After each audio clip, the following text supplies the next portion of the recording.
8 ಬಾರಿ ಬೆಂಗಳೂರು ನಗರದಲ್ಲಿ ಶಾಸಕನಾಗಿ ಜಯನಗರ ಮತ್ತು VTM ವಿಧಾನಸಭಾ ಕ್ಷೇತ್ರದಲ್ಲಿ ಶಾಸಕನಾಗಿ ಗೆದ್ದಿದ್ದೀನಿ.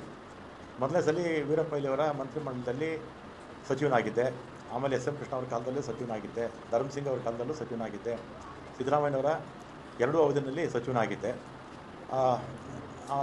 ಎಲ್ಲ ಮುಖ್ಯಮಂತ್ರಿಗಳ ಹತ್ರ ಕೂಡ ನಾನು ಯಾವತ್ತೂ ಕೂಡ ನನಗೆ ಮಂತ್ರಿ ಮಾಡಿ ಅಥವಾ ಇಂಥ ಪೋರ್ಟ್ಫೋಲಿಯೋ ಕೊಡಿ ಅಂತ ಯಾವ ಮುಖ್ಯಮಂತ್ರಿಗಳನ್ನೂ ನಾನು ಕೇಳಿರಲಿಲ್ಲ. ಆಮೇಲೆ 2023ರಲ್ಲಿ ಮುಖ್ಯಮಂತ್ರಿಗಳು ಸಿದ್ದರಾಮಯ್ಯನವರಾದರು. ಆಗ ನಾನು ಅವ್ರನ್ನ ಹೋಗಿ ನಾನೇನು ಮಿನಿಸ್ಟ್ರ್ ಮಾಡಿ ಅಂತ ನಾನೇನು ಕೇಳಿರಲಿಲ್ಲ. ಅವರೇ ಕರೆದು ನನ್ನ ಮಿನಿಸ್ಟ್ರ್ ಮಾಡಿದ್ರು. ಆಮೇಲೆ 20ನೇ ತಾರೀಕು ಪ್ರಮಾಣ ವಚನ ಆಯಿತು.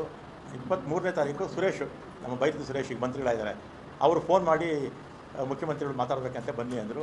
ಕನ್ನಿಂಗ್ಹ್ಯಾಮ್ ರೋಡ್ಗೆ ಹೋದೆ. ಅಲ್ಲಿ ಮೇಲ್ಗಡೆ ಯಾರೋ ಇದ್ದರು, ಸೆಲ್ಲರಲ್ಲೇ ಪಾರ್ಕಿಂಗಲ್ಲಿ ನಾನು ಸುರೇಶ್ ಮಾತಾಡಿದ್ವಿ. ಏನು ಕರೆದಿದ್ದೇನು ಅಂತ ಕೇಳಿದೆ. ಅದಕ್ಕೆ ನಿಮಗೆ ಬೆಂಗಳೂರು ಪೋರ್ಟ್ಫೋಲಿಯೋ ಕೊಡ್ತೀನಿ ಅಂತ ಹೇಳಿದರು. ಅಷ್ಟೇ ತಾನೇ ಫೋನಲ್ಲಿ ಹೇಳಿದ್ರೆ ಸಾಕಾಗಿತ್ತು, ಇದಕ್ಕೆ ಯಾಕೆ ಕರೆದ್ರಿ ಅಂತೇಳಿ ನಾನು ಸಿದ್ದರಾಮಯ್ಯ ಅವ್ರನ್ನ ಭೇಟಿನೂ ಮಾಡಲಿಲ್ಲ. ಅವರು ಬೆಂಗಳೂರು ಪೋರ್ಟ್ಫೋಲಿಯೋ ಕೊಡ್ತೀನಿ ನಾನು ಬಂದುಬಿಟ್ಟು, ನಾನೇನು ಕೇಳಿರಲಿಲ್ಲ ಪೋರ್ಟ್ಫೋಲಿಯೋ ಕೊಡಿ ಅಂತ. ನಾನು ಸಿದ್ದರಾಮಯ್ಯನವ್ರನ್ನೂ ಕೇಳಿಲ್ಲ, ಅವರೇ ವಾಲಂಟಿಯರ್ ಆಗಿ ಕೊಡ್ತೀನಿ ಅಂತ ಹೇಳಿದರು. ಆಮೇಲೆ 25ಕ್ಕೆ ಅನೌನ್ಸ್ ಆಯಿತು ಪೋರ್ಟ್ಫೋಲಿಯೋ. ನಾನೇ ಮತ್ತೆ ಟ್ರಾನ್ಸ್ಪೋರ್ಟ್ಗೆ ಹಾಕ್ಬಿಟ್ಟಿದ್ರು. ಆಮೇಲೆ ನಾನು ಫೋನ್ ಮಾಡಿದೆ, ಸುರೇಶ್ಗೆ ಫೋನ್ ಮಾಡಿದೆ. ಅವರಿಬ್ಬರ ಜೊತೆಯಲ್ಲಿ ಕಾರಲ್ಲಿ ಹೋಗ್ತಾಯಿದ್ರು. ಯಾಕೆ ಈಗ ಆಯಿತು ಅಂತ ಹೇಳಿದೆ. ಇದು ಬೇರೆ ಬೇರೆ ಕಾರಣಗಳಿಂದ ಇದು ಬದಲಾವಣೆ ಆಗೋಯಿತು ಅಂತ ಹೇಳಿದರು.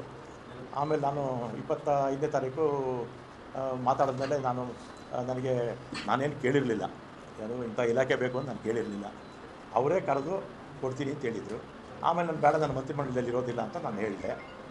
ಆಮೇಲೆ ನಮ್ಮ ಈಗಿನ ಮುಖ್ಯಮಂತ್ರಿಗಳು ಯಾರು, ನಮ್ಮ ಶಿವಕುಮಾರ್ ಅವರು ಮತ್ತು ಅವರ ಸಹೋದರ DK ಸುರೇಶು, ಇವರೆಲ್ಲ ನಮ್ಮ ಮನೆಗೆ ಬಂದು 2.5 ವರ್ಷ ಆದಮೇಲೆ ನಾನೇ ಚೀಫ್ ಮಿನಿಸ್ಟರ್ ಆಗ್ತೀನಿ, ಆಗ ನಿನಗೆ ಈ ಪೋರ್ಟ್ಫೋಲಿಯೋ ಬಿಟ್ಕೊಡ್ತೀನಪ್ಪ ಅಂತ. ನಾನು ಸಾಯಂಕಾಲ 4 ಗಂಟೆವರೆಗೂ ಇದ್ದರು ನಮ್ಮ ಮನೇಲಿ. ಅದೇನಪ್ಪ, ಸಂಜೆ 4 ಗಂಟೆವರೆಗೂ ನಮ್ಮ ಮನೇಲಿ ಇದ್ದರು. ನೀವು ಮಾಧ್ಯಮದವರೆಲ್ಲ ಇದ್ದೀರಿ ಅವತ್ತು. ಶಿವಕುಮಾರ್ ಅವ್ರನ್ನೂ ಕೂಡ ನಾನು ಮಂತ್ರಿ ಮಾಡ್ಕೊಳ್ಳಿ ಅಂತ ಕೇಳಲಿಲ್ಲ, ಅಥವಾ ಸಿದ್ದರಾಮಯ್ಯನವ್ರ ಹತ್ರ ಹೋಗಿ ನನ್ನ ಮಂತ್ರಿಮಂಡಲದಲ್ಲಿ ಸೇರಿಸಿ ಅಂತ ಹೇಳಿಲ್ಲ, ಅಥವಾ ಹೈಕಮಾಂಡ್ಗೆ ಹೋಗಿ ನನ್ನ ಮಂತ್ರಿ ಮಾಡಿ ಅಂತ ನಾನೇನು ಕೇಳಿರಲಿಲ್ಲ. ಮಾಡಿದ್ದಾರೆ, ಸಂತೋಷ.